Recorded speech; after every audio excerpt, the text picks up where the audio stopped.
Welcome, everyone, to Over and Back, the Wisconsin State boys basketball bracket reveal preview podcast, joined by three high school coaches.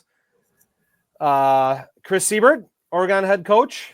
Ryan DePouw, Greenfield head coach.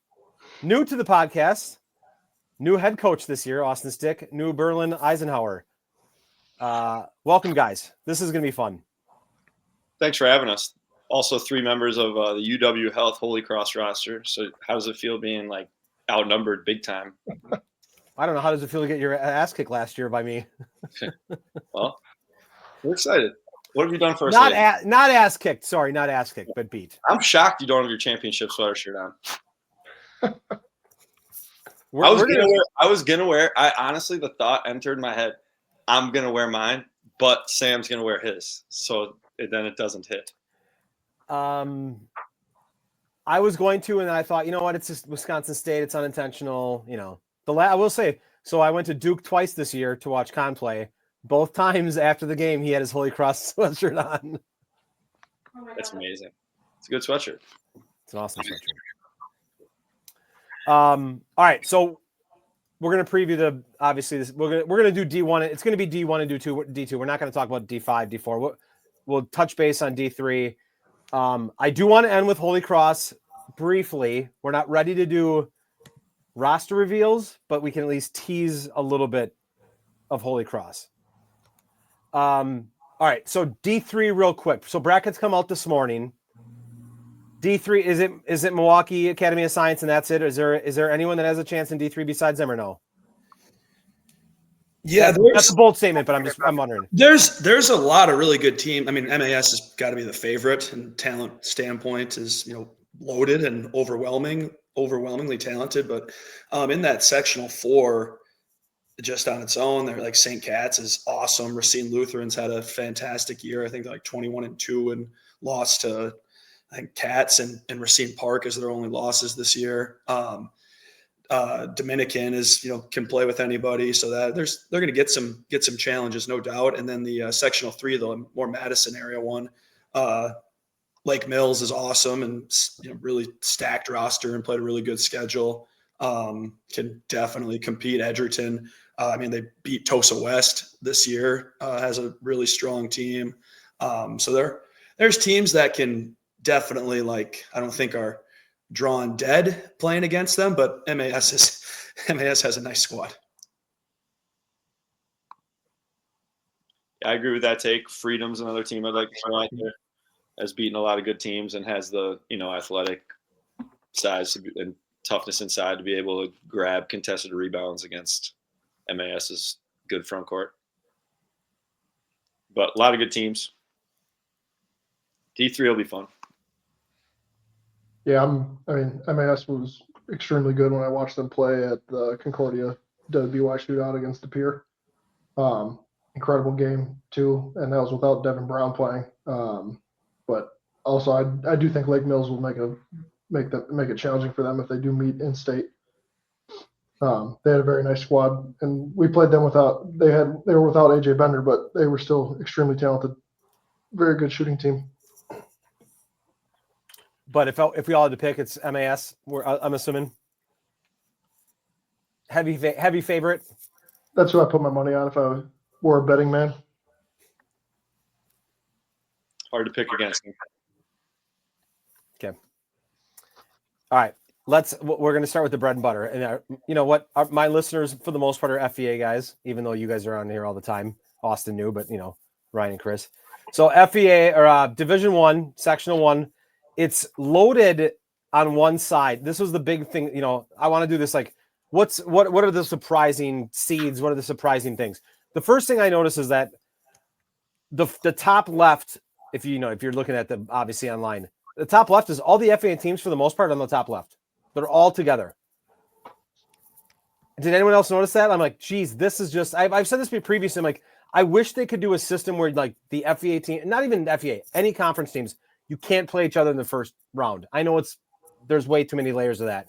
But you look at this D1 Sectional 1, it's all FEA in the top left.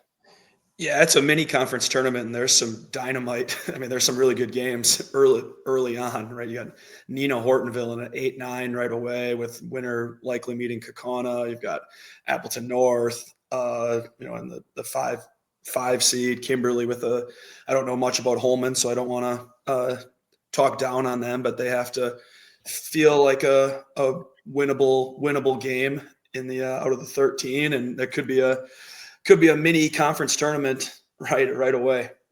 I said on the same podcast a year ago, the same exact conversation. We don't know much about Holman. I said Holman's got good guards, and they're back. I remember watching them in 8th grade, and they were like small then, but like they had hoopers, and like you could tell they're like, we're gonna get good.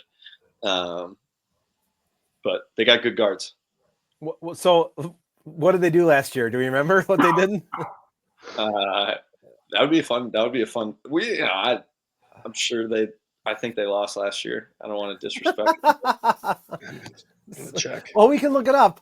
Let's also say, I just want to acknowledge this because I know that like the people that listen or follow my tweets, Kimberly has a head coaching change. Their coach resigned yesterday morning. Information is, whatever. It's kind of, it is what it is. I don't know. To me, it's something you wonder. Is Kimberly a team at this point that you don't want to play? Like if I'm Kellett's our guy, right? Kellett might see Kimberly in the second round. It might be a completely different team that he's seen all year. Like, I don't know if I'd want to touch that team. Yeah, it definitely is a goofy prep in that, like, you never know what type of version of Kimberly you're going to get, and the type of team Kimberly is. Like, they have so many good dudes. There could be like, any type of tweak. You never know. But at the same time, in that tough sectional, I do think I know Kellett thinks we rag on him. I think he has to feel pretty good about that draw. Yeah, I would agree with Chris's point. The first one would be fascinating probably this week. Does Kimberly only have, I'm guessing they probably only have one game on Thursday.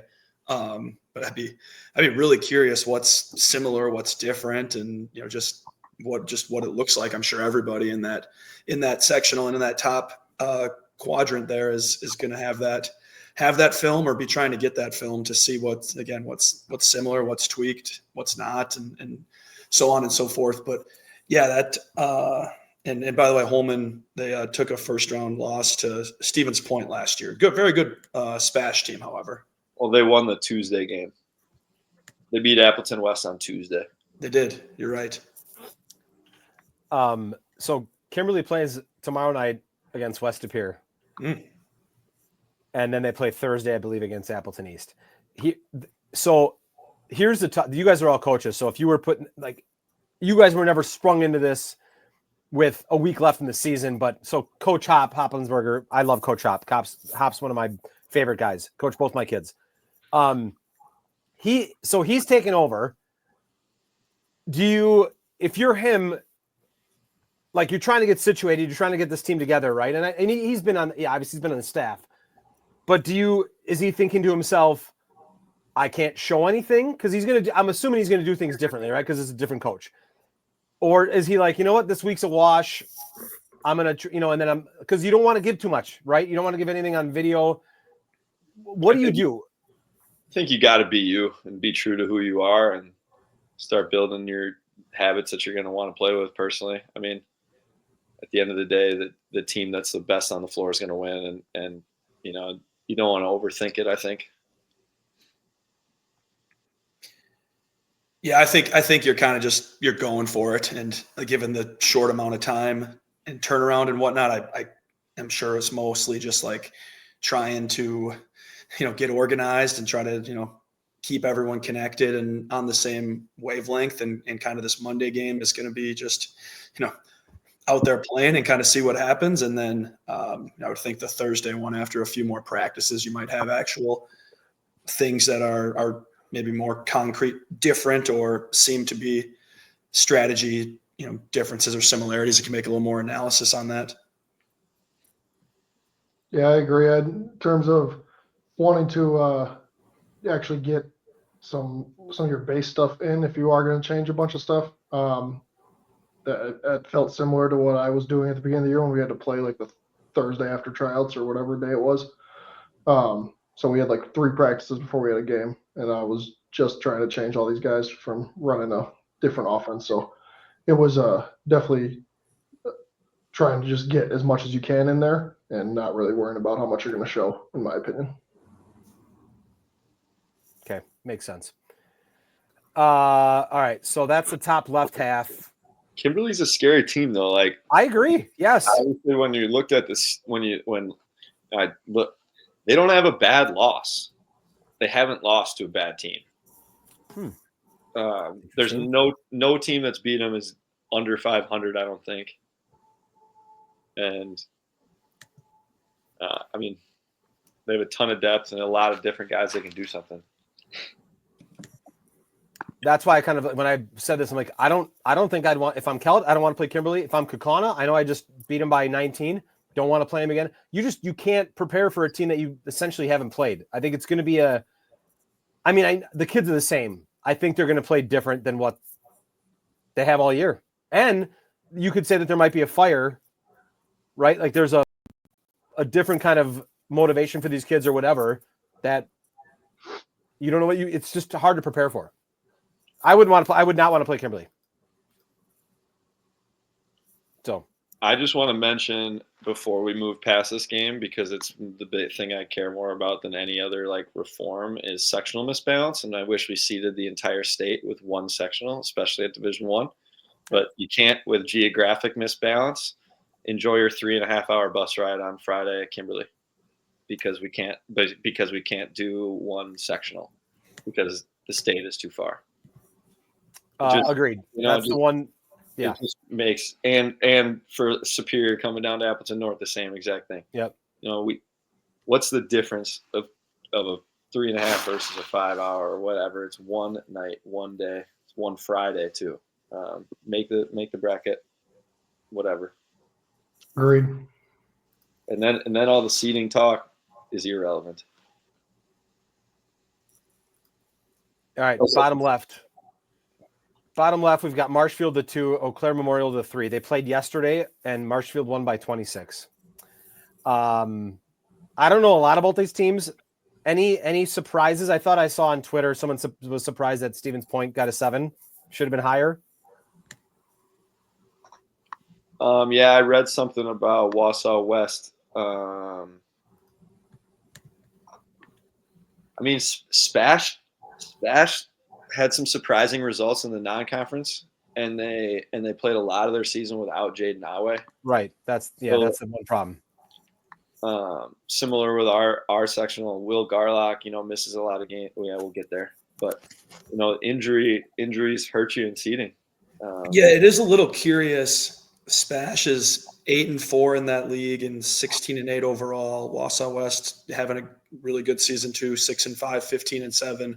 I'm going to click on the head-to-heads right now to see if there's anything there, but that one is a tough schedule too. I guess I am a little bit surprised by that. You're definitely a dangerous 7th seed. I'll say that with full confidence. Like with Jaden and Chandana, and that's a tough team, and they're going to grind you and played a really hard schedule. So Wausau West beat them. They lost to Wausau West twice. Yeah, 1-2. Okay, so I stand correct. Kind of basically the opposite of what happened in some other seedings. This is basically the same exact seed.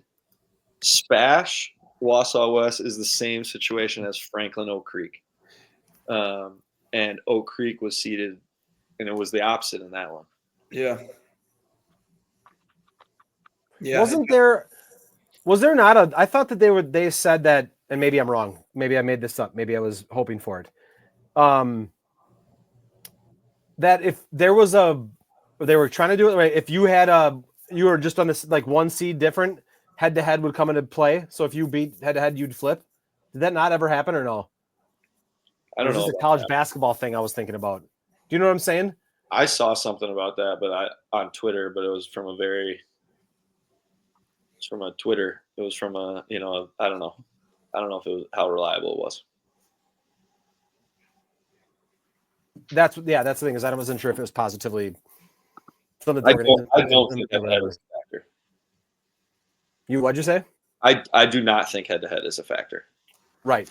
Which you would like to think it would, but okay, that's fine. Oh, by the way, we have a special guest. Oh, jeez.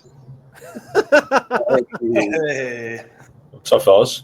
How's it going? Big one for Wisco this week. Big one. Time to hustle. It'll be fun. I love the smiles when Cantu joins us. We were just talking about who's gonna lock down the cage. That's not the conversation that we were having. Not at all. We were not having Not that at all what we conversation were yet. talking about. So K2, let's take a break from the bracket. Yep. Talk to us about grabbing a guy's foot, and like, what goes into your mind? Like, did you actually think like you need to do it? Like, was it like, holy cow, I need to keep him in bounds? Oh yeah, I thought you were talking about. Oh No.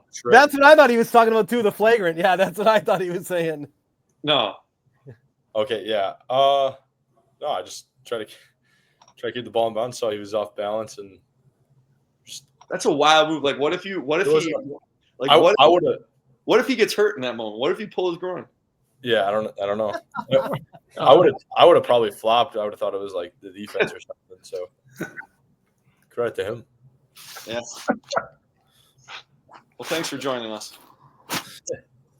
And by the way, I saw where our shooting percentages are climbing, aren't we? Yeah. Since our last conversation. Yeah, they are. Yeah, we've been knocking shots down. Yep. Hey, you guys having a little side conversation about how your team shoots like shit, Siebert, or what? What team? My team? I don't know. What are you two talking about? I don't know. He's last time we were on, we were talking about K2's shot. Oh, his shot. I thought you were talking about your team shot. No. Oh. Panthers have been shooting the ball well lately, though. Yeah. What are we talking? So we just got through sectional the sectional 1 of D1. Gotcha. Or anything else there? Or are we going on to sectional 2? Claire Memorial is also a scary 3. They just lost by 26 to Marshfield. How are they scary? Yeah, good point.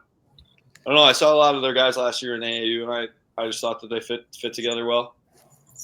I know they're healthier this year than they have been in the last few years. Definitely talented enough to win Totally 4 games or be in a sectional final. All right, we going to sectional 2. Yeah. By the way, Con, where are you at? You're in Miami, right? Yeah, we just got to Miami today. Rough life. Yeah, it's beautiful here. All right. I went back to Eau Claire Memorial. I just can't get that MAS game out of my head. They played them really tough. They did. I know. I thought the same thing. So I guess I've said before, I pick games with my buddy Craig all the time, and we picked Marshfield, Eau Claire Memorial, and I'm like, I got Marshfield by like 4. And I was shocked to see it was 26 yesterday. That blows my mind. And maybe there's injuries. Maybe someone didn't play. I didn't look that deep into it. But I thought the same thing because they played MAS really, really well over the break. None of us know. Yeah, I'm looking up the box score. They don't have stats in. But no, and they have other good wins. They just beat River Falls by 40, who's good players. Jeez. All right, sectional 2. De Pere's the 1. Let's go to the top right. De Pere's the 1. Pewaukee's the 4. Germantown Arrowhead 9-8. That's a. Yeah, I think wow. Germantown is a scary 9. Arrowhead's a good team. in a row. And Arrowhead's playing well right now. That is a big game. Sussex Hamilton just has won 3 games in a row. Had a 3-0 week against like good teams. That's a fun little. There's a lot of good first round, a lot of good Friday games in sectional 2. Yeah. Menominee Falls had a good year in the GMC. Bayport's played a tough schedule, and I know with Ott being back, there's another team that is Gary 7. 7 seed Oshkosh North is not That's what he wants to see. That's the one that we've talked about all year. Is that you were missing Bryce Ott. They missed Bryce Ott for 2.5, almost the entire year. He came back 3 weeks ago. They're the 7 seed, which I think we've all said like the whole year. They're going to be seated lower than they should be. And Bayport's tough, but like if I'm Homestead the 2, that's terrible. I don't want to see Oshkosh North in the second game. That's scary. And I think it's a theme especially in Division 1. You look at in Sectional 1, Spash without WIAA would be seated way above 7. Then in Sectional 2, Oshkosh North 7. So those 2 seeds, Marshfield, Homestead, and then in Sectional 3, Middleton on the 8 line.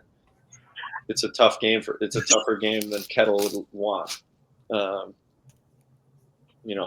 They got to get through.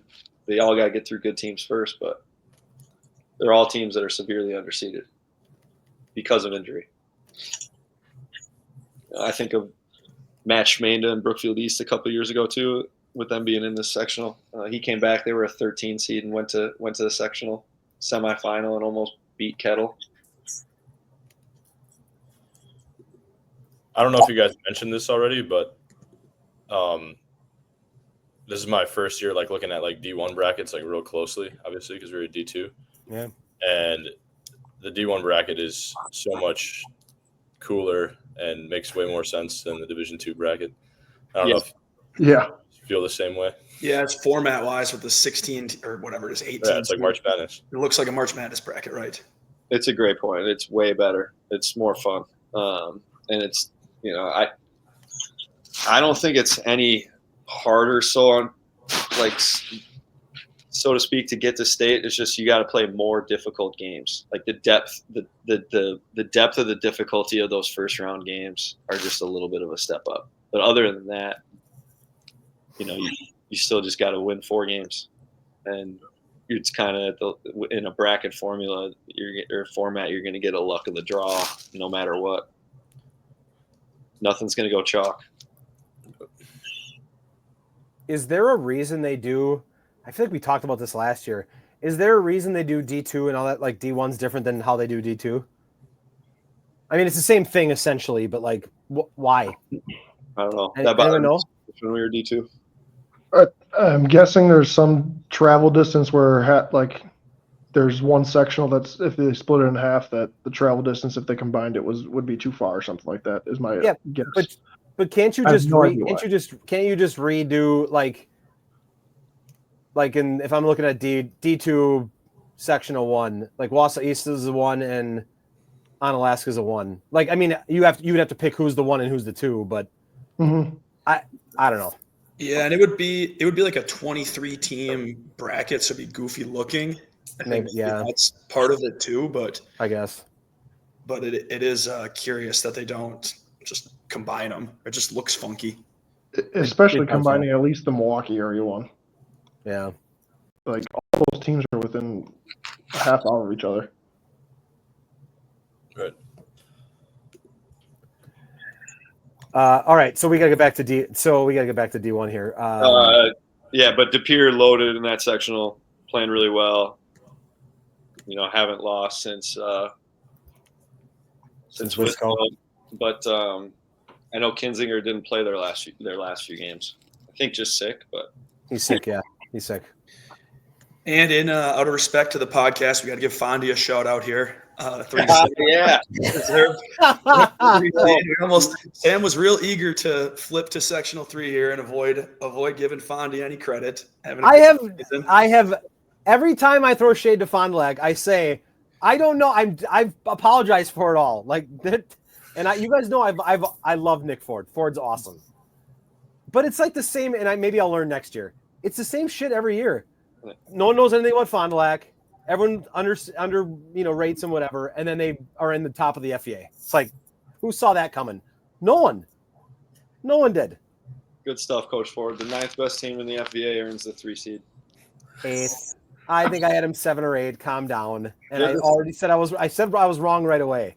How many teams are in the league? You had them 2 from the bottom, or 1 from the bottom. They're 10. Hey, you had them not. You had them 9.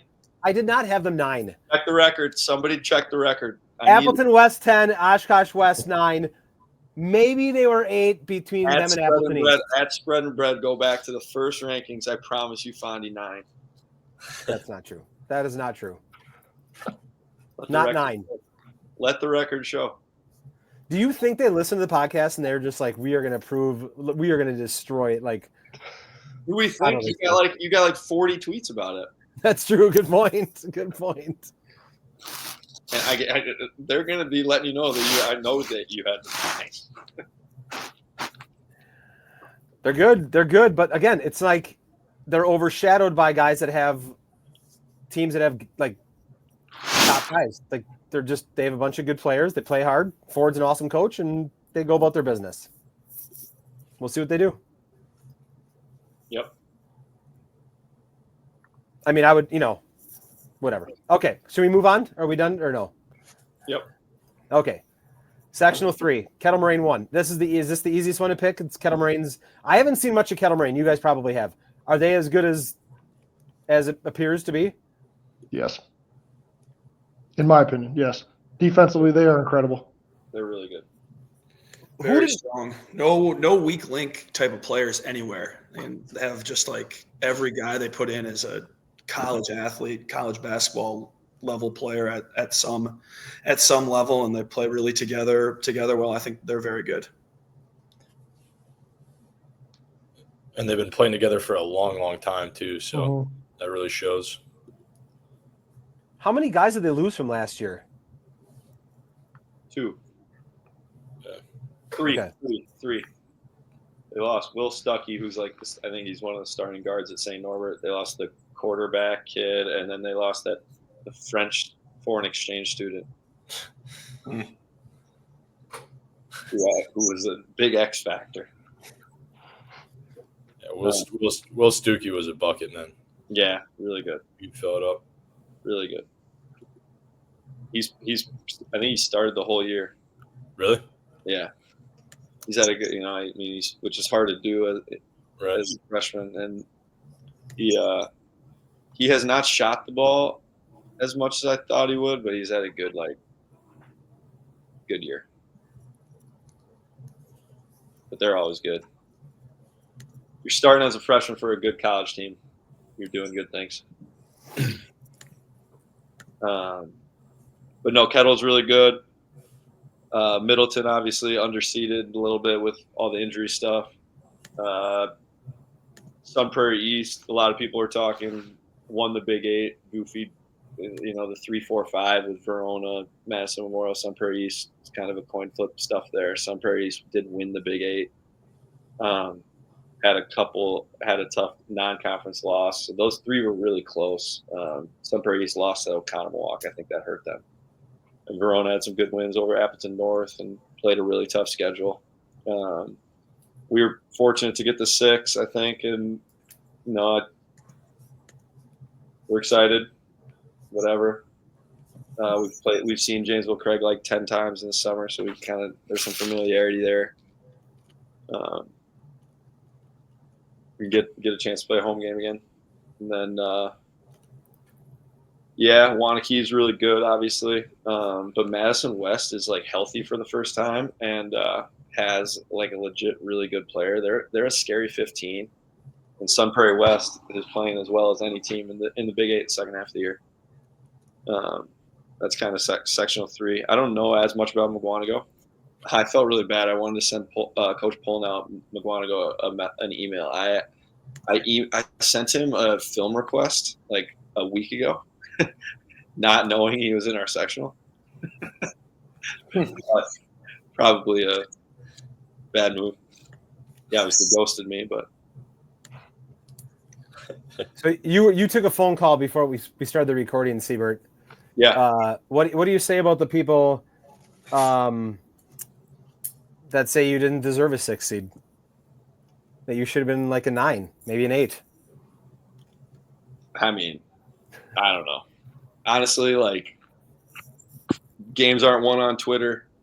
Get on let's just play basketball. You're gonna have a good draw, bad draw. You got to win 4 games, no matter what. And a lot of people will talk. I think that if anything's wrong with the seeding, I'd love if there was an appeals process. But frankly, like, I think the computers are closer than coaches meeting in a room would ever get anyway.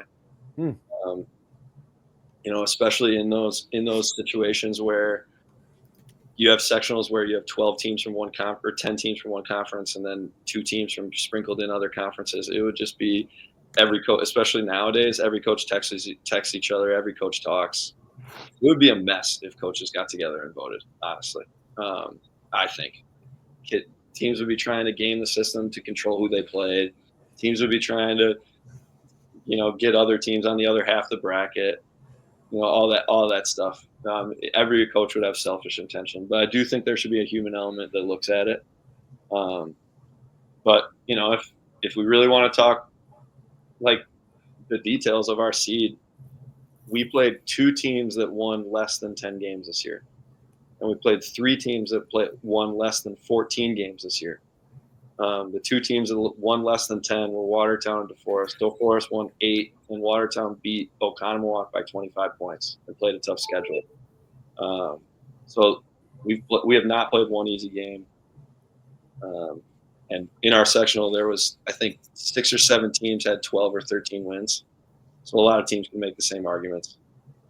But to me, I think that the computer will reward you if you play good teams. And more importantly, don't play bad teams, or don't play teams that don't win games. And we don't have teams on our schedule. We don't have teams on our schedule that doesn't win games. The size of our schedule, or the size of our conference, also helps too, because those teams at the bottom of our conference have the opportunity to rack up non-conference wins, whereas in the Big 8, the teams in the bottom just lose and don't have as many opportunities to rack up non-conference games, because I think they only have 6 non-conference versus our 10. So then your bottom teams only win 3-4 games, and it's just attrition. The computer formula, if there's one thing that's flawed, is it favors smaller conferences, because you have the opportunity to control your non-conference schedule. If you're really scheduling non-conference in order to get the best seed possible, I think you're missing the boat too. I mean, we went 5-5 in non-conference. I've said this on this podcast before. I schedule non-conference solely in an effort to try to win our league. And if we try to win our league, we're going to get a good seed. If we're as good as Wanakee, we're going to get a good seed. I don't know. That's all I got on that. Play good teams. Yeah, I just was curious. Play good teams. But this is 3 years in a row we've been overseeded, and I'll admit it, whatever, but we schedule good teams, and the bottom teams in our league are good. DeForest is the 7th place team in our league. I promise you, I would be hard pressed to find a league where the last place team. I would love to see Watertown against the last place team in other leagues, or DeForest against the second to last place team in other leagues. Look at that. That was an impressive monologue there. It's like he had it prepared. He knew I was going to ask him that. That was frankly, I was going to write these tweets on Friday when after on our bus ride home we were talking. I'm like, all right, so on Sunday when we come out and we're seated ahead of a team that beat us by 27 on our home court, Middleton beat Oregon by 40 3 weeks ago. Like, yeah, that's sorry that Garlock missed a ton of games. Like, yeah. That's how it goes. The bigger issue is on the sectional misbalance, not the seeds, not the seeding issue. I'll shout from the hilltops on that. Sure. Not on this podcast, you won't. All right, so we can move on to section 4. Kettle's good. Yeah. Okay. Kettle's good. All right, so this is we're in perfect. K2 joined at the perfect fucking time. Lutheran's number 1. Move up a division, doesn't matter. Just number 1 again. Unbelievable. Con, you and I have talked about this, I think on podcast and off podcast, like how impressive Lutheran has been, and probably how surprising it is to a lot of people. I was surprised at how good this team has become, based on many factors. But number 1 seed. Thoughts? I mean, we knew that they're going to be number 1. Obviously, the one loss they have is two losses. One's a Minnesota team, right? And then the other one is West Allis Central. West Allis Central. this team can win it all, right? I'm assuming. Obviously, you're going to say yes, but I want to know a little bit more in-depth breakdown. Yeah, they definitely can. I mean, I'll let Stick talk a little bit about it too because he played against them twice. But I think that the biggest struggles will be defending quick teams. So they got a bunch of size. You know, they struggle with that against WIAA quite a bit, especially when they went into that old Vincent three guys up top kind of stall and just break down the guys. So I think they'll have to address that. But I think their size is really gonna be tough here, and especially with Z. I mean, Z's playing unreal basketball all season. So I think it'll be good. And I don't know. I like the seeding. I thought they got a pretty good draw, obviously as the one. But hopefully, I think they got a good shot to get to Madison. Milwaukee Marquette is playing a lot better lately. They are. As they we talked about that a little bit before you got on, but they played KM close, right? Yeah. Yes. Close, right? Yeah. And Wisco too. They can't overlook. They got a big one on Wednesday. They do. They They do. The battle for the Woodland. That's what some are saying. They got to go down. They got to go south to Woodland. Is it at Greenfield? Is that At Greenfield senior night? We're excited to host the Vikings. It's good times the last time. Do you have any quick guards? Last time we played, this was my first year, and we were just a little under-resourced. I would say it would be a nice way to put it. So I had like 6 good basketballs, and then the rest were like crappy old basketballs. And our kids would take all the good ones at like halftime of the freshman game and put them in the locker room or whatnot to warm up with, and then the opponents would be using these just beat up, worn down leather balls. And Con too looked over, was like, DePouw, are you serious with these basketballs? And proceeded to have a good game regardless. So maybe it actually helped you.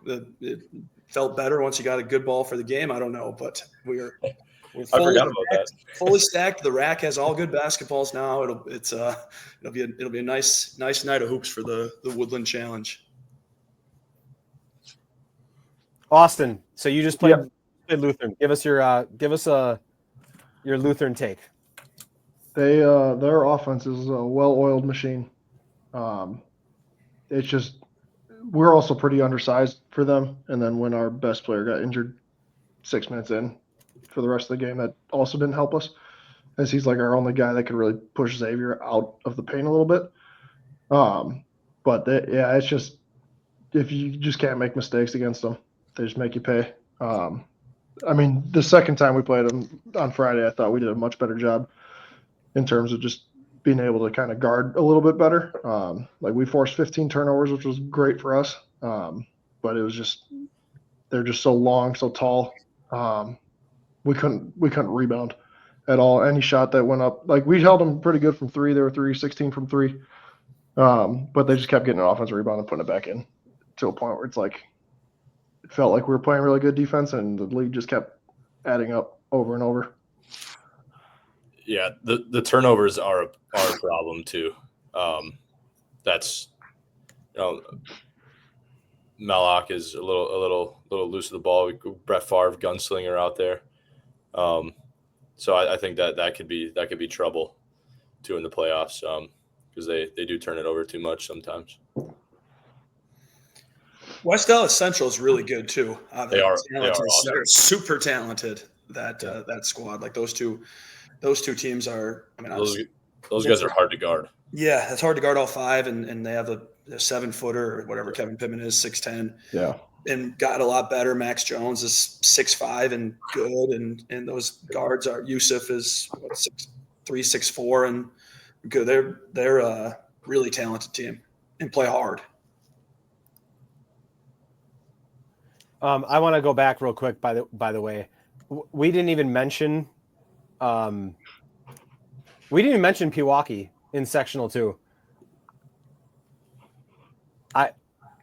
I think that's the way that Pewaukee would love things. Well, too bad, Pewaukee. I'm mentioning you. Austin, the best, your biggest win of your career, your young career. You beat Pewaukee this year. Yeah, that was after losing by 50 the first game to beating them the second one at their place. That was a really good win for us. Is that? I mean, so it's Pewaukee. I mean, it's Pewaukee. They're always around. Like you lose. Yeah. Do they have a? I mean, they're in a sectional again. We're going back. They're in a section with DePouw, Oshkosh North, Fond du Lac, Homestead. Could they have a chance to still come out of that sectional? You guys probably see more than I do. I've watched a little bit, but I'm not going to say no one has a chance, but I do think it's going to be a long shot. They play really hard, but it's not the same Pewaukee that was the past 4 years of having a new all-time leading scorer year after year. Yep. So I think they are still trying to figure that out a little bit. They were trying to run a lot of stuff through Luca, at least when they played us, which can work if you're smaller. He's not the greatest passer out of the post, so I feel like it kind of hurt him a little bit when we were sending doubles. But, I mean, they can shoot the ball extremely well. Yeah. Like they got, I think, 3 guys that are shooting like 45% or better from 3 on like pretty high volume. So, I mean, they can, if they are shooting it well, they can beat anyone, in my opinion. Okay. I just wanted to go back because I was thinking to myself that they're in the sectional. I realized, oh, that's right, they're in sectional too. So we'll flip back to sectional 4 here. So it's obviously Lutheran and West Dallas Central. You guys mentioned Marquette. Any other surprise teams? Any other teams that you could be like, look out for this team? I got a potential fun Franklin Oak Creek round 3, big rivalry game in a regional final would be fun. Franklin beat them twice, I think, both really close games, and then got seated behind them. I don't know. Again, we were talking the computer and head to head and what it does or doesn't do as my hands are in the air, but that's a fun regional final game. Yeah, that'll be a good game. I got a buddy who's an assistant coach for Oak Creek, and he's been talking a lot of stuff. He wants to get to play Wisco, but he'll have to get past Franklin. That's just the other thing I noticed, Sam, is that sectional has 7 Southeast Conference teams, like you mentioned, and 6 of them are playing each other in the first round. Really? Okay. That's just wild. Yeah. I think I haven't that again by one state sectional bracket. Send Wisco up to Hudson. I haven't seen much of Westosha Central, but from what I've heard from some other coaches, they are also a very solid team. Really good point guard. So, like in a tournament game, they'll be hard to run away from. Let's put it that way. Yeah, they control the ball and they play a million defenses, always switching stuff up, which can be challenging in just a one game setting. If it takes you a half to get used to it and you're down 28-24 or whatever, and now your hoop starts getting small sometimes. Good point guard, and they can rebound. So here, okay, so we're through D1 a little bit for the most part. Here's a weird question for you. I probably should have asked you guys this before we started recording. And I remember we did last year. You 3 guys are head coaches. Are you cool with making like picks? Like, is it weird for you guys to be like, here's my Final Four. Here's who I think's going to get, I'm not doing any picks. I'm fine with that. I'm that's why I asked the question, because I think I'm to myself, like I probably wouldn't either. Especially because Greenfield's, man, like you put Greenfield on the map, man. You lost like 50 pounds and you put Greenfield on the map of high school basketball. I'm a Holy Cross champion, first and foremost. Let's go, Coach D. All right, we're not going to make picks. I'll make picks if you guys want me to. I'll make picks. You should make picks. Yeah. I don't know. It's hard for me to think that. I think you should make picks, and if people want to read between the lines on our picks, they'll be able to tell by the way we respond or ridicule your picks. Or should I really basically can only pick the teams that I work with, right? For my whose phone's going off. Sorry. Like I should just pick the schools that I work with, right, for my job, because otherwise I'm going to piss them off. Well, do you want people to? I mean, you can't say these things out loud now. People on Twitter know how your rankings work. Sorry, Fond du Lac. Yeah, right. Player number 9 is explained. That's low. That's a low shot. That's a low blow. You put it on a T for me. I know I did. All right. Before we move on to sectional 2. Who do you have in sectional 1 then? So that the listeners don't let you get off the hook. Well, I think it's Kaukaunen's offense is very, very potent. Like Van Allenberg put up 56 points on Friday night. Like, did you guys watch that game at all? Did anyone see it? I watched a little bit of the highlights. 8 for 8 from 3, 21 of 30 overall. He went 8 for 8 from 3. Yeah, I thought I heard that. Maybe let me double check here. I thought that's what I had heard, but 21 for 30, dude. There's just times where you're like, and I know, we've got one of the best shooters in the history of basketball, of Wisconsin basketball, and Cantu here. Like, there's times where you're just like, everything that goes up is going in. It's just going in. And you watch it, and it was like, that's going in. And it was mid-range. It was really, really entertaining to watch. It was fun. I'm bringing it up right now here if I can find the box score. If it's loaded. 8 for 10. 8 for 10 from 3, 8 for 8 from free throw line. 56 points, and he had 6 rebounds and 6 assists. It's one of the most impressive games I've watched in high school. So, I find it hard for Kaukauna offensively to be beat. I think DePouw is DePouw, although I would be very, very scared to watch what Oshkosh North is doing. Kettle Moraine's undefeated, and I think it's Wisco. Like, it's like the ones. The ones are just the obvious picks. Spread and go bread goes chalk. Right. What do you want? Did I say anything that was wrong, Siebert? You want to go out there 6 seed? That's so much 6 seed disrespect today. I can't wait to stick it to him in this D2 bracket. You're gonna hear from another 6 seed here. All right. So before we get to D2, let's talk to Con real quick because he had an awesome game yesterday. Before we do that, does that mean you're actually predicting Oshkosh North over Homestead? Yeah. Okay. Continue. Yep. I think it's going to be a DePouw Oshkosh North sectional final. Right? Wow. I do. Bryce Ott changes everything. They get it was all Zay, and now you have Bryce Ott, and it just opens everything up so much more. Bryce is awesome. Yeah. Bryce only cares about winning, and he does so much winning stuff on the floor. I would like to see a DePouw Homestead rematch though after what happened last year. Fair. Then, all right, Con. Second time playing at Madison Square Garden? First. I thought wasn't Jordan Classic at Madison Square Garden? Barclays Center. Oh shit, that's right. My bad. How was it? I mean, talk about the experience. Yeah, I mean, I think the game couldn't have gone much better.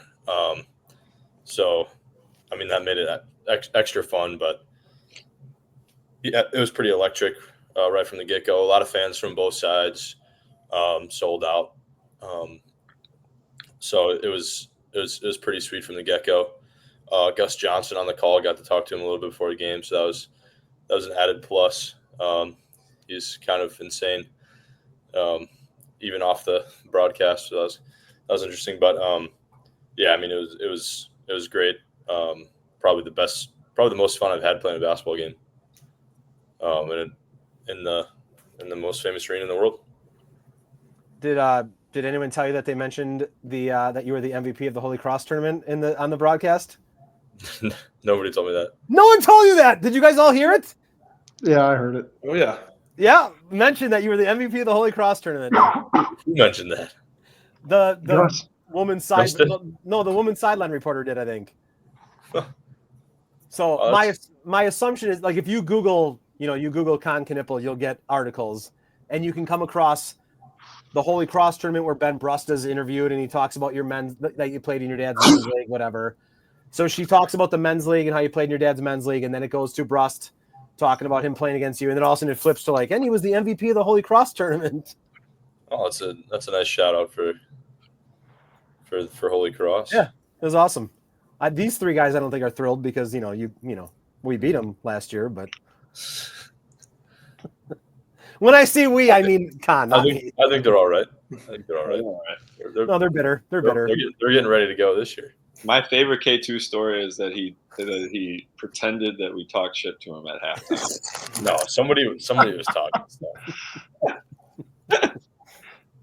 I love it. That's like a Kobe moment. Somebody was talking stuff. Yeah, I don't know who it was. The Jordan LeBradford Smith one or whatever. Yeah. Exactly. That made me mad. I shouldn't have said anything. It made K2 mad too. Oh, it was. He said we told him it's a grown man's game. Yeah, somebody said that, man. It might have been the ref. It might have been. It probably was the ref. Yeah. Was it right after you got, or they threw At it back halftime. on It the was sideline? right at halftime. We like kind of it was like a loose ball scrum type thing at halftime. Like they had the ball last. We had that long Oh. pass towards your bench. Yeah, and I fell out of bounds or whatever. I thought somebody officially, but yeah, It might have been the ref, actually. very well could have been. I was standing right next to him. I didn't hear anything. And then he came. And then the next thing you know, he came out of the second half and bang, bang, bang. The smile was off of his face, and we were holy crossed. It's a great second half. All right. D2. Brackets for D2. So you guys are both Stueck and Ryan. You guys are in. Sectional 4. You guys are both in 4. Yep. Okay. Any surprises? We can go quick. Any surprises in sectional 1 and 2? 2 is really good. I'll say that. Like that 2 is loaded. 2 is absolutely loaded. Like you have in the upper right, Notre Dame at Schwaben with Amari Allen, who I was on the FRCC page and his stats are unbelievable. Like 33, 12, and 8 or whatever. I didn't look at steals and blocks and whatnot, but having to contend with him possibly. West DePouw is really, really talented. They're up there as a 3 seed. Then you go to the bottom part of it. Slinger's has been number 1 in the state for a good portion of the year. Nicolet's been to state plenty and has guys who have played at the Kohl Center and are tough team to go against. That's a really strong sectional. And you didn't even mention Notre Dame, the 1 seed on the top right either. I thought I did at the start, but yeah, they're really did good. you? Maybe you did. I missed it. They're really good. We played them in up at the WBY in Kakana, and it was a really good game. The Raiders very improved and strong. I mean, you got a 6'10" dude that can finish and control the paint is always a nice start, and then those other guys can shoot, and they have a deserved 1 seed there too. I think Whitefish Bay is a sneaky 7 too. They beat Homestead. I don't love Nicolet as a matchup for them. Just because I think Whitefish Bay has good guards, but I think that Nicolet is just like a slightly, the bigger, older version of themselves. But I like Whitefish Bay. Correct me if I'm wrong, but it's Pulaski beat Schwaben twice. I know once they did. They might have won twice. Let me see. What is that? Got hit with an ad. Got hit with an ad.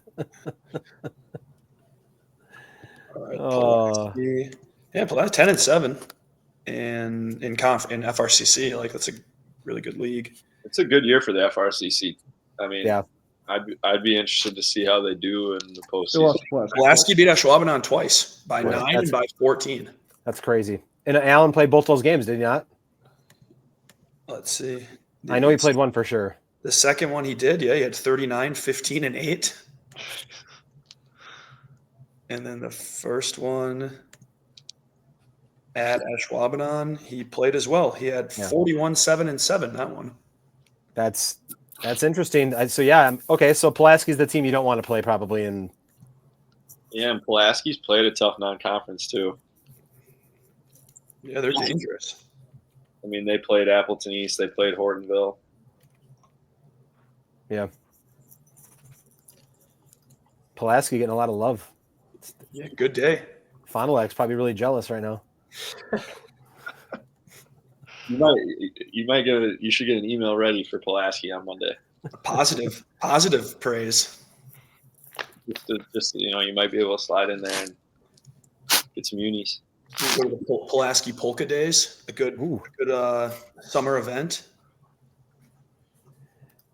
I want to talk about Slinger a little bit. I think Slinger has been really impressive. Just how good they've been this year. I know that Conan's a really good player, and last year he was awesome. But just like the improvement they made from last year to this year is insane. Even like some of the other guys, the role playing guys on that team, I would see a bunch of those guys at Athlete Performance out in Mequon and getting better. So really cool to see them be the top dogs for really the whole season. Yeah, I saw on the selection show, haven't been to state since 1977. They mentioned that about 15 times. Yep. But I think to your point, K2, I've been really impressed with Slinger too, and I think Conan, like we're in a really good age of like high school basketball talent in Wisconsin. There's so many good players around the state, but Conan is one of the guys of all the elite guys in the state. I think he does as good or job of making the game so much easier for his teammates. Yeah. The high school level, I think that is so valuable. So like, he makes. I don't want to say those guys obviously have worked hard and they're good players and talented, but they're put in a position to be successful and they're put in a position to be better. Yeah, he makes them so much better. Similar to what you were able to do for. Kind of a golden age for Slinger. They won state in football as well. Number 1 in the state in boys basketballs, the Owls.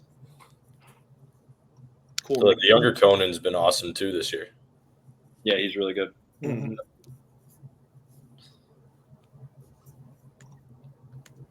All right, you want to move to sectional 3 or no? Any other pieces talked about?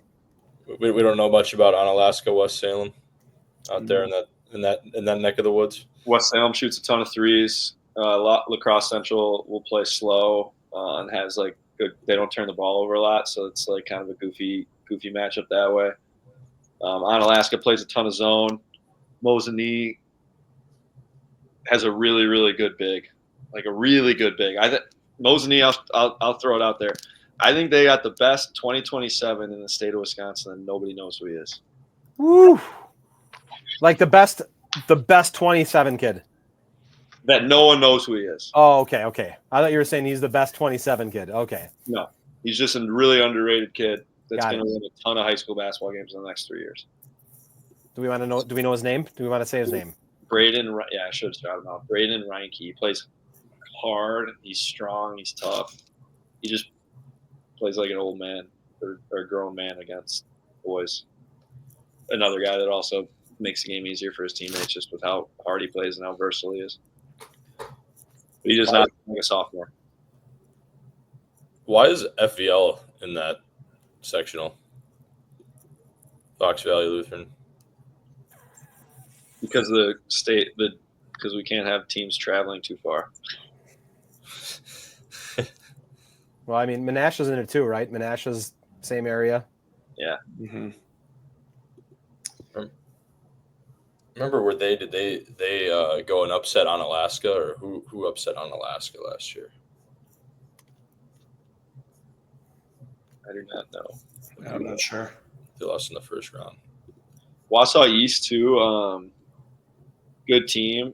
I should look this up. They have a really good kid. They have a really good player, and he got hurt. Oh, did he? The guy he's like going D2 somewhere, isn't he? Yeah, Jesse. I don't want to mispronounce his name, Nap Gesick or whatever.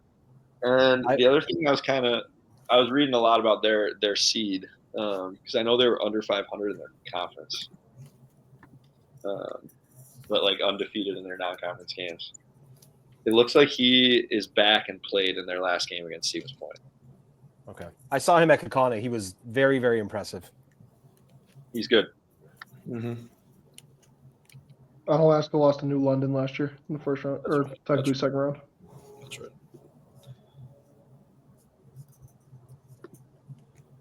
And they'd have a matchup with them if New London gets out of the first round.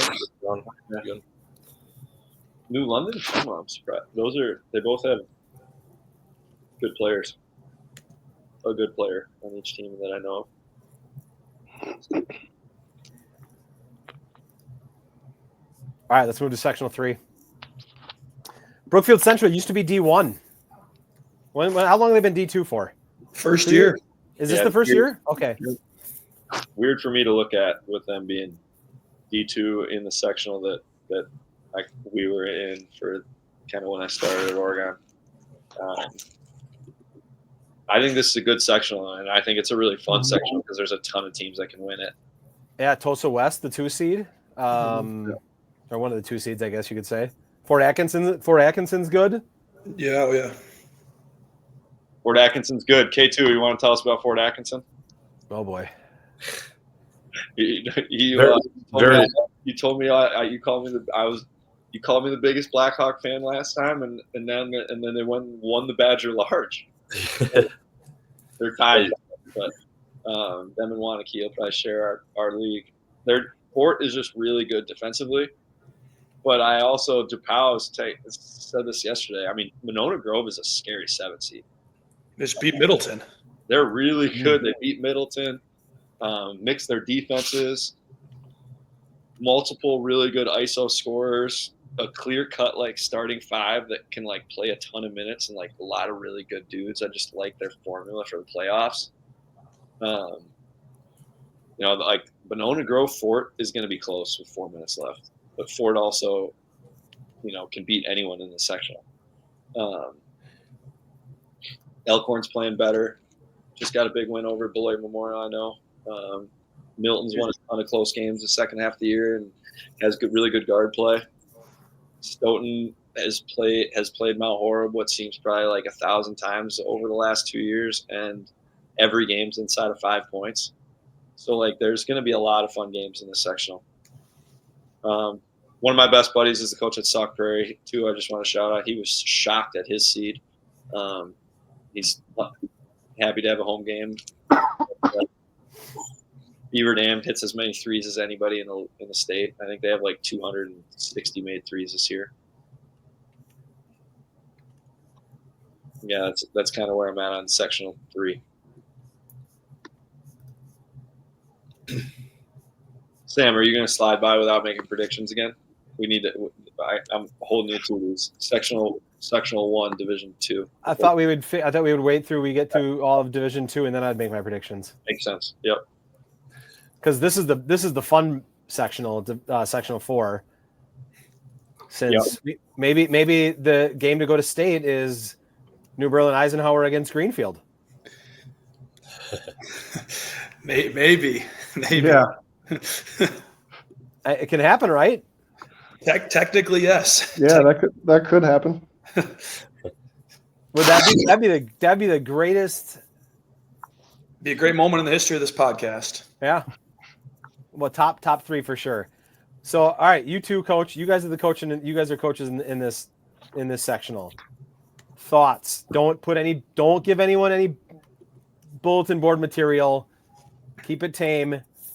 No, there's a lot of really strong teams. I mean, Park has been number 1 or 2, whatever, for a long time. We talked about them earlier in the season last time we did this, how they brought a lot of guys back from their team that made sectional finals last year, and they've lived up to it. They're 22-1 or 21-1, whatever it is. They're a fantastic team and deserving 1 seed. Waterford's had an awesome year, shoots the ball really well. Whitnall is super talented and plays really good, has, two guards that can, put you in a position to beat anybody. And I mean, they beat Kakana this year, right? It was a number one in Division I, and have some really close losses. They're fantastic. New Berlin West has had a strong year. I mean, just go down the list. There's a lot of good teams in the Milwaukee area and in the lower half that we're in. Martin Luther is strong. They were missing one of their better players for stretches this year, and Coach Wallersheim has 500 and some wins and a bunch of state titles, and pedigree there. Greendale has like 10 seniors as a dangerous 5 seed. St. Thomas More won state in Division III last year, and is a 7 down in the bottom half of Sectional 4. There's Stueck and Ike beat Pewaukee and Lake Mills this year. Like there's a lot of good teams, in the sectional, and it'll be fun. Agreed on a lot of that. I mean, obviously Racine Park and Greenfield on the bottom half are the two to look at. I do think Greendale will make a pretty good run there with them. They got one guy who's really solid, can put the ball in the hoop a ton, and that can kind of be a difference maker, especially in playoffs if teams are struggling to score a little bit. The top half, Waterford has been really consistent all year. That was our first game of the year this year. They did not have Jamison Beasley, who was out for, I think, the first 3 or 4 games of the season with a foot injury. And with him back, they've just been on a roll. Whitnall obviously has been solid for a long time, and I know they've pretty much only lost to Greenfield when it comes to conference stuff, but they have 2 very talented guards that can really carry a team through it. And New Berlin West has 2 sophomores that are pretty solid, and then very good shooting around all of them. They have 1 senior that kind of is like the glue of the team that really helps that team play really well.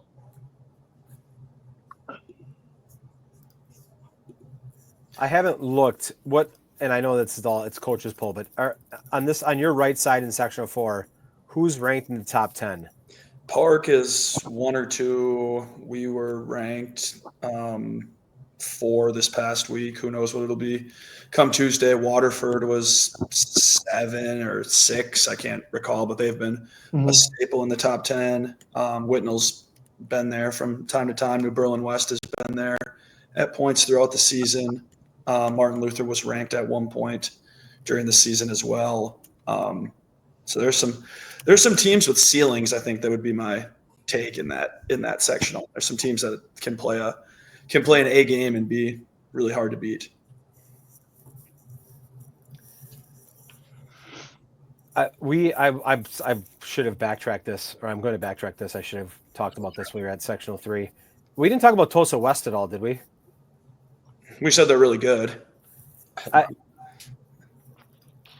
Is there a sectional that is? Maybe I'll phrase it this way. And let's just go to Sectional 3 and 4, just because it's the Milwaukee area, which is you guys are kind of in that area. Which sectional is more wide open, 3 or 4? Like where you could just see mass chaos, like teams beating. I personally think 3. Okay. I would agree with that. I think there's more teams that can win 3 than 4. Okay. If that makes sense. Yeah. So Siebert, you're in D1, so you can make whatever prediction you want. Give me your 3 and 4. What are your thoughts on who's winning 3 and 4? I don't want to give a full prediction.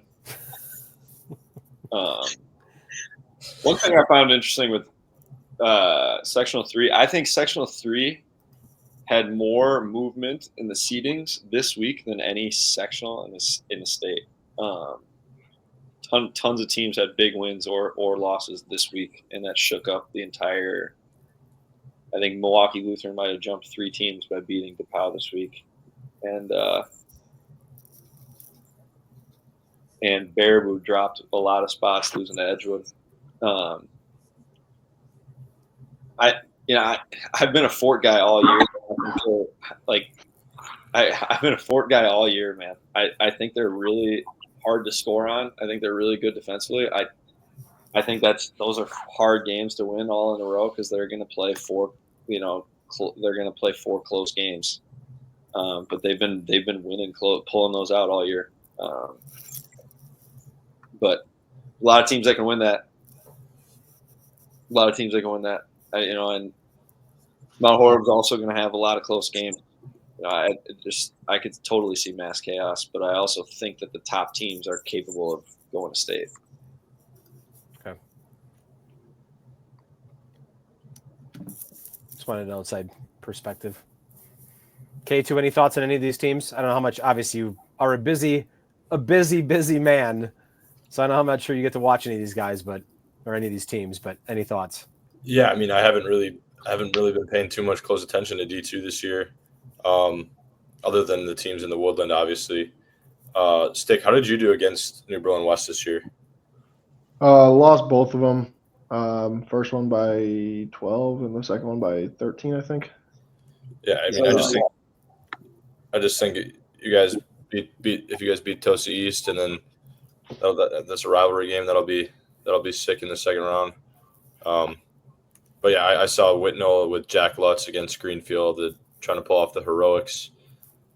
He was unbelievable that game. He played pretty well. Yeah.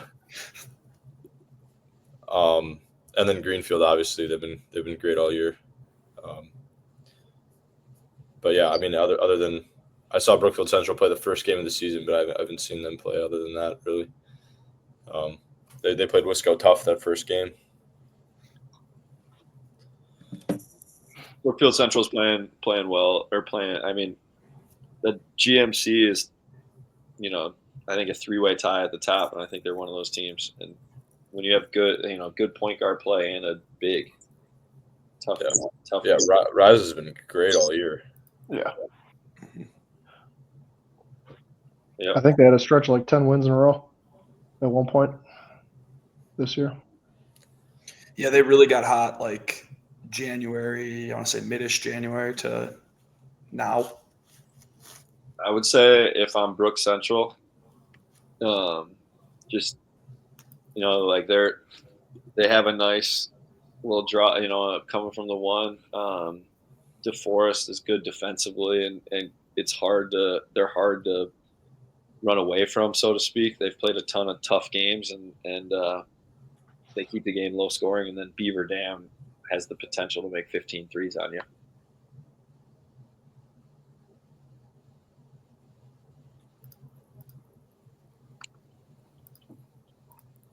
All right. I can't even make a prediction. I don't know these teams. I do not follow much of D2. Like I know the Schwabenons, like those guys up here, but that's why I rely on you guys for the Milwaukee schools, like and obviously I watch, Austin and Ryan. I watch you guys obviously, but I couldn't even begin to make a prediction on who's winning D2. So my apologies, Siebert, because I know you want a prediction from me. I don't want it. I think that your fans. I hope your fans. My fans want me to talk about the FEA. That's what my fans want. If I even have fans. Fan feedback. Just if you want to write any anonymous letters, it's Fondy number 9 and chickening it out on D2 picks. It's not. It's burner accounts. Just burner. Just tweet your burner accounts at me. Totally. Which has been. I just gave. There you go. Like I wanted to tweet the seating info, the seating, the people ripping on the seeds. I wanted to write their tweets on Friday. You could write the tweets right now. Yeah. I'm starting to think that you're half of the burner accounts that tweet at me, Siebert. I wish. That's one world I'm scared of, is the Twitter burner world. Try to stay away. All right. Any more state thoughts, bracket thoughts, glaring things we need to discuss before we get into a little Holy Cross talk?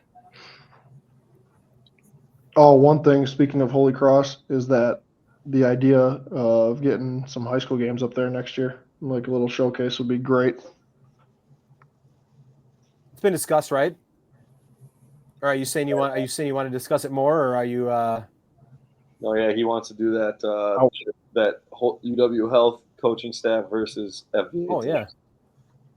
Against That'd be who? awesome. Great event. I think Because we'll- there's just people out there that love basketball. Yeah. We can talk to the powers that be at Holy Cross in a couple weeks. Who's the? All right, so it's you three. Who else? Kettle, Alex Olson. Oh, okay. You could throw another. You could. Well, whatever. I don't think we really want to go more than 4 games, do we? I wouldn't think so. I know Alex Olson was at. Oh, I think I did know Alex was at Kettle. Okay. Yeah, that's another thing with Kettle. Like they have a great staff, and like it goes all the way down to their youth teams too. Like every single time you go into a tournament, the guy that is coaching one of those Kettle youth teams is some dude that you played against back in the day or whatever. Yeah, isn't Bester still coaching the Wibble teams and stuff? I mean, Bester basically now is just what I've said this on this podcast before too. Any high school coach, any successful high school coach needs a Brad Bester in their program in the sense of the dude just coaches a million youth teams Mm-hmm. and like runs their whole youth program and like does so much for their high. Takes a lot of, I don't want to say takes a lot of heat, but like does a lot of the youth dirty work that is hard to do, like, all that stuff. And I know that I'm not thankful or do a good enough job letting our people know that those are the MVPs of a high school program.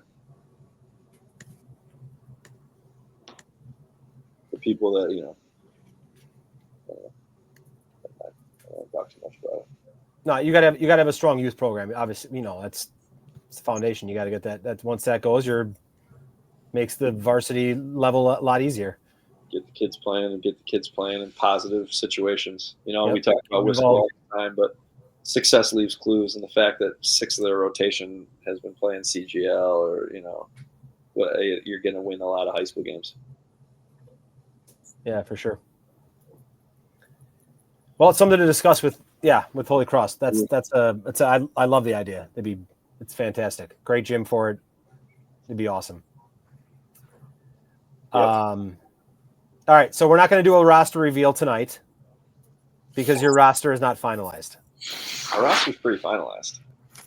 Is it? Okay. I mean, yeah, but I don't think we have to do a reveal. I feel good. This is our best team we've had in a while. I brought it up because last year we did a roster reveal, so I thought we would do it. We would make it a yearly thing. We can wait 2 weeks. We can wait 2 weeks and do another podcast in 2 weeks and do the roster reveal. I think we can wait 2 weeks, or we can do it right now. You just said you What do you guys want to do? What do my teammates want to do? I think you wait 2 weeks. Okay. I think there's some uncertainty in UW Health. That's all. I'm just giving you, I wouldn't love throwing out our big ads. I don't mind saying our core. I don't know if I want to say our ads because we're pretty new this year. There's a lot of moving parts going on right now. I think, based from what I talked to. We just needed to get more athletic. We needed a way to get a little bit more paint touches, so that our threes are like inside out a few more often. So otherwise, we got a lot of guys that like taking threes. It's getting harder to cut hard. I mean, as long as you got Austin out there bombing threes, I think you're fine. Yeah, but I'm eating oranges and calling timeouts. Once upon a time, we were all cutting hard for them, and they're semi-open because he's drawing some attention. Now we're all standing there. I mean, I would prefer to take less contested threes. They get more exhausting. Bullshit. You love it, Austin. You love contested threes. They get more exhausting to shoot now that I'm old and fat. So I think we have potentially the 2 best. Man, never mind. I'm not adding it. I'm not saying it. Say it because I'm about to give you the most. I'm going to give you a statement that we're going to shoot. I was going to say UW Health is going to shoot a lot more mid-range jumpers this year. Oh, that's not. Even, wow. I was going to say something way more shocking than that. We're going to shoot a lot of middies. It's a recipe for success. We have a midi. We have a midi god. Bringing a midi god into the mix. So, how many on your roster right now? Because I swear you have like 15 people on the roster. How many people are you 100% positive do you know are on your team? I mean, all right. Our core, right? I mean, every year we have. Yeah, just mention your core. Don't mention your ads. Just mention your core for sure that you know who's playing.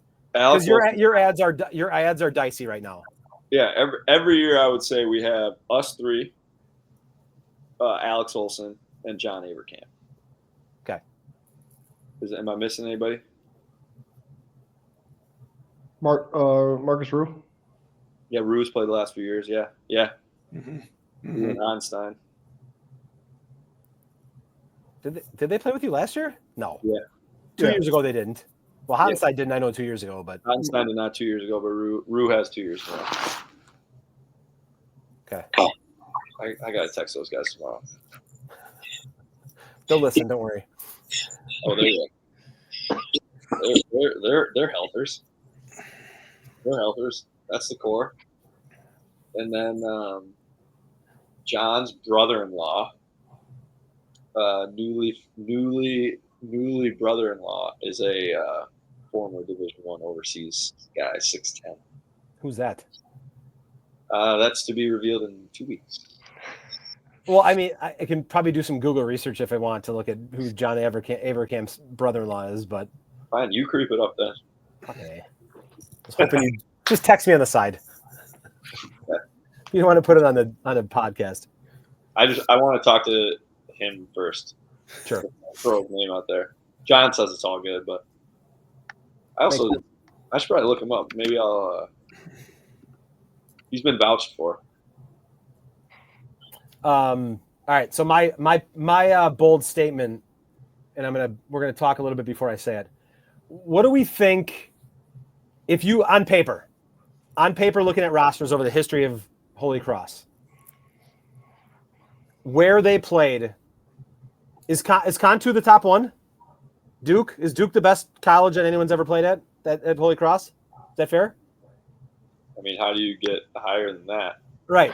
And then if we go to NBA guys, who's NBA? Like, is it Norgard? We're just keeping it in the family, but is there anyone? Oh yeah, Halliburton. Yeah. Okay, so it's Halliburton. Okay. And he's Iowa State. I'm just thinking of like. So here's my statement. On paper, I have the best team in the history of Holy Cross this year. Okay. I love this. This podcast gets better and better. Hey, you burners. That's bullet point number 3. On paper, 1 through 8, I got 8 guys on paper where they will be playing. Best team in Holy Cross history. Yeah, you're gonna miss guys like Elijah Goodman. That's my point, right? I'm not saying that they'll be better than Austin Stueck or Elijah Goodman. I'm saying on paper where they're going to play. That's why I prefaced it. You got Zay Mitchell. I've already confirmed. I will not do my whole entire roster reveal. I've already confirmed. Yes, I have Zay. I have Zach. Hey, Zach Kinziger. Contu wants to talk so bad. He's so mad right now. No. I don't care. I'm like, why? If you're giving guys giving away half the rosters, you're like, oh, well, wait till give it all, weeks. Right? Give it all, right? Give it all. Yeah. Well, Siebert can't. Siebert can't. Good luck getting K2 back, man. I have our other ads locked in. Just one of the names I'm going to throw out there. Another team in Holy Cross thinks he's playing for them. Yeah. Do we want to do it or no? Are we doing the whole reveal? We doing the reveal now? Put him through that right now. He's got more important things to do. He does. 2 of the guys. Yep. 2 of the guys. Our ads are all D3 seniors.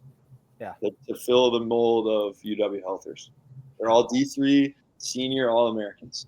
It's good picks. Yeah. Okay. CGL guys that know how to play D3 All-Americans.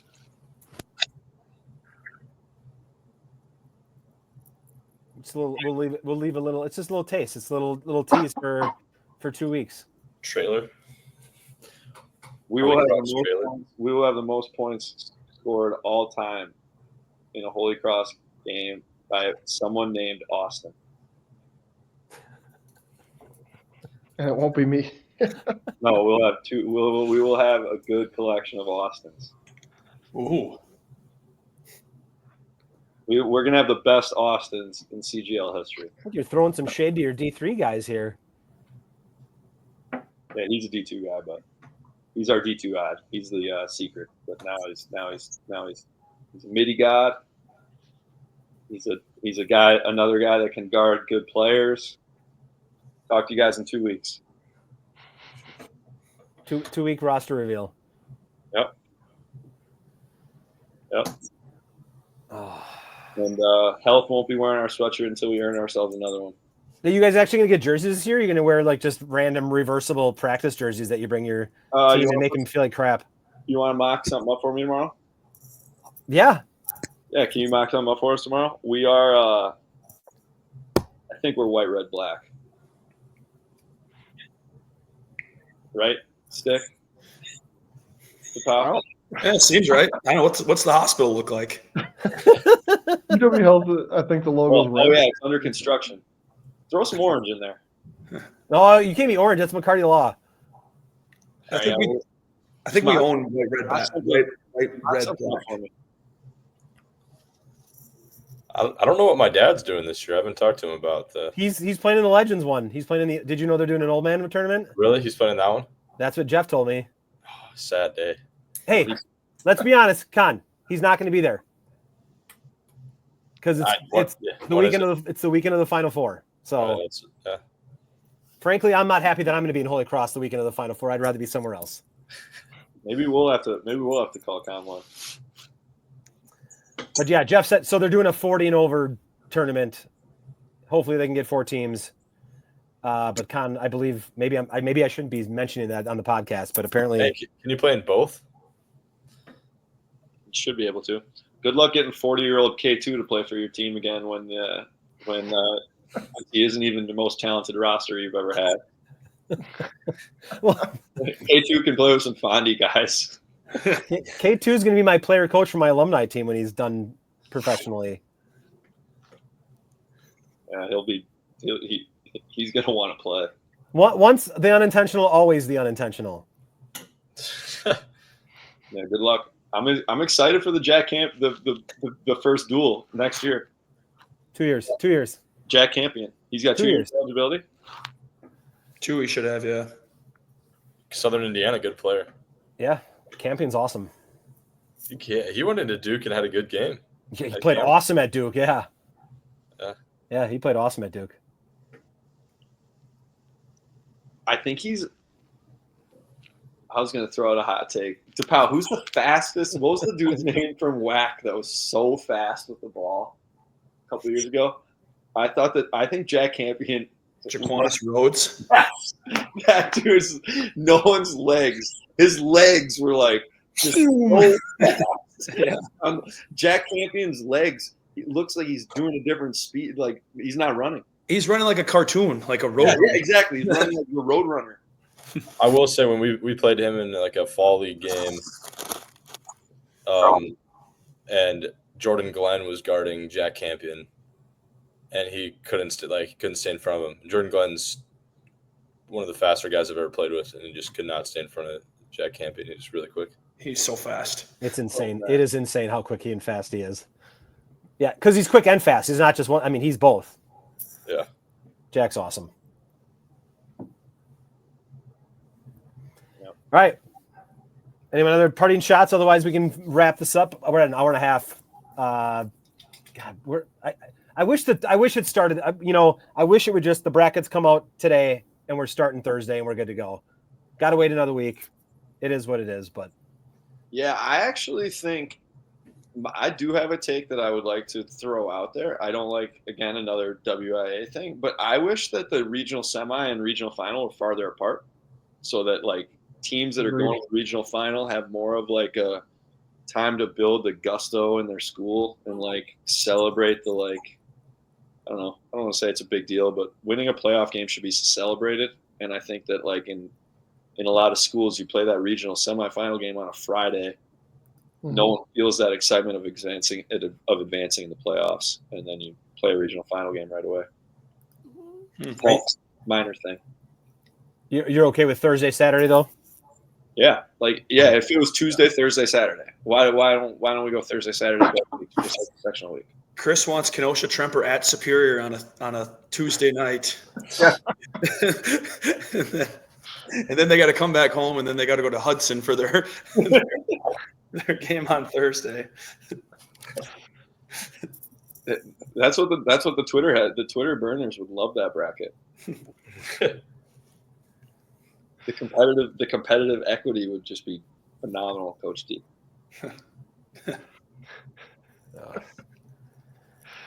All right, I'm going to end the recording. We can stand and keep talking, but I want to thank you guys for joining. This is fun. 2 weeks we're going to talk. We can rehash some at that point. We'll rehash the regionals if we want, and then finally maybe do a roster reveal. Or you're going to keep wondering if you're. I think we already revealed it. You did not reveal anything, nor did I. I revealed half not even half. We're going to have the best team we've had, and we're going to have more fun than any team there.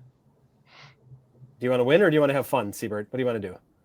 It's one and the same. We want to have a lot of fun. Yeah. We had fun last year, and that comes with winning. Got to get to the second weekend. Eat some fish sandwiches. Drink some beer. Maybe stay till 4 a.m. Who knows? Whatever the night has in store. I have a bedtime. Watch a tournament game or two. Watch a tournament game. Exactly. K2. 40-year-old K2 is going to be so good. So hard. That's got to be so depressing for him to just hear that. 40-year-old K2. Well, shoot. No. I've been watching that Court of Gold on Netflix the other day, thinking of LeBron, how old he is. Gosh. Con, how old's your dad?